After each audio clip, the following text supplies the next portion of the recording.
para o qual é acontecimento que estava tendo já domingo mainta, somente uma nota que estava tendo barco, um boto, a spula na costa para norte nos isla, a pone certo prioridade para o qual está resguardar é parte de costa para norte nos isla, mirando que essa é a parte da bota, mirando uma sweet spot.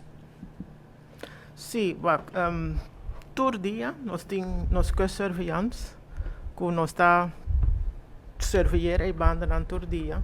E bota aqui com a 30, já ela 30, pero nós não há nenhum gênero, nós não há nada riba de, nós portar também com está algo que as pulando de outro caminho, pero nós temos que surveillance que está 24/7 em Nanan, junto com Kustwacht e guarda nos costa. Para o qual é radar mesmo. E radar também tem, nós também tem gente que está sinta em radar câmera para check tudo isso aqui.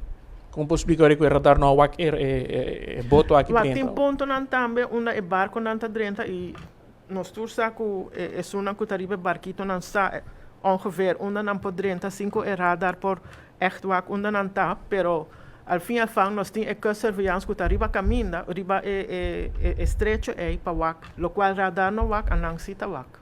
Com gente nan kuta dentro por sa sei, tem leak aí den polícia. Não está leak, me tá querer tur gente que tariba boto que sa onda tur costa que sa em navegação não sa. Senhor acorda para o qual vai echt over die leak of algo.